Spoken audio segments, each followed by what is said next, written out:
Hello friends, இன்றைக்கி எல்லாருக்கும் வணக்கம்.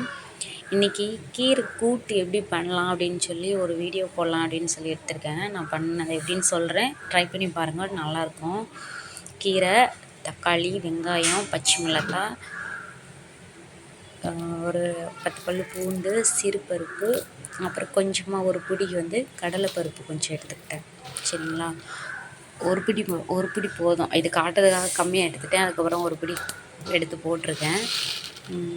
இது எல்லாத்தையும் ஃபஸ்ட்டு நல்லா அலசி எடுத்துடணும்.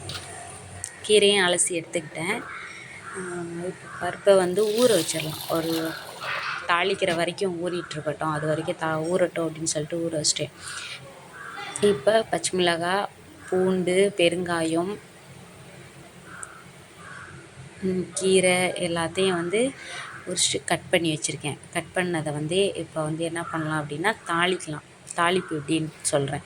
ஆக்சுவலாக இது நான் நார்மலாக ஊறிட்டுருக்கட்டும். அது வரைக்கும் இந்த டைம் வேக வச்சுட்டு அதுக்கப்புறம் தக்காளி, வெங்காயம், பச்சை மிளகாய், இது பச்சை மிளகாய் வேக வச்சதோடய போட்டேன். இன்றைக்கி மற்ற எல்லாத்தையும் வேக வச்சுட்டு அதெல்லாம் தாளித்து போடலாம் அப்படின்னு சொல்லிட்டு புதுசாக இப்படி ட்ரை பண்ணுவோம் அப்படின்னு சொல்லிட்டு ட்ரை பண்ணேன்.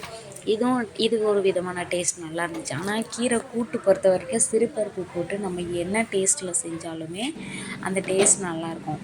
இப்போ இதை வேக வச்சு எடுத்துட்டேன். இந்த பருப்பு, கீரை, பச்சை மிளகாய் இது மூணையும் வேக வச்சுட்டு சும்மா லைட்டாக ரசிச்சா கடைஞ்சி எடுத்துக்கலாம். இந்த கடலைப்பருப்பு ஏன் போட்டோம்னா சிறுபருப்பு சீக்கிரம் வெந்துடும், எல்லாமே நல்லா மசிஞ்சிடும். அப்படின்றப்ப அந்த கடலைப்பருப்பு ஒன்றா நம்ம சாப்பிடும்போது அந்த டேஸ்ட் நல்லாயிருக்கும். அதுக்காக தான் அந்த கடலைப்பருப்பு. இப்போ தாளிப்பு போடலாம். எப்படின்னா கடாய் நல்லா காய்ஞ்சதுக்கப்புறம் கொஞ்சமாக எண்ணெய் ஊற்றிக்கலாம். கீரை இதுக்கெல்லாம் நம்ம நார்மலாகவே எண்ணெய் கொஞ்சமாக ஊற்றிக்கிட்டா போதும். ஊற்றிட்டு கொஞ்சமாக கடுகும், ஜீரகமும், சின்ன ஜீரகம் இருக்கு இல்லையா, அந்த ஜீரகமும், கீரைன்னா மோஸ்ட் ஆஃப் நம்ம ஜீரகம் தான் போடுவோம். அது தெரியும் எல்லாருக்கும். நமக்கு தெரியாதவங்க தெரிஞ்சுக்கலாம். இல்லை உங்களுக்கு இந்த கீரைக்கு வேறு ஏதாவது டேஸ்ட்டு ரெசிபிஸ் நல்லாயிருக்கும் அப்படின்னாக்கா எனக்கு கமெண்ட் பாக்ஸில் கமெண்ட் பண்ணுங்கள். அதை நானும் ட்ரை பண்ணி பார்க்குறேன் எப்படி இருக்குன்னு. இப்போ ரெண்டும் நல்லா ஜீரகமும் கடுகும் நல்லா பொரிஞ்சதுக்கப்புறம் கட் பண்ணி வச்ச பூண்டு கொஞ்சம் போட்டு ரொம்ப வதங்க வேணாம். ஏன்னா இது கீரையோடு சேர்ந்து வெந்து அதோட இதை மசித்து சாப்பிடும்போது அது டேஸ்ட் கொஞ்சம் நல்லாயிருக்கும். லைட்டாக வெந்துருச்சு அப்படின்னாக்கா போதும். இது வந்ததும் அதுக்கப்புறம் வெங்காயம், நம்ம நறுக்கி வச்ச வெங்காயத்தை இதில் எடுத்து போட்டுக்கலாம்.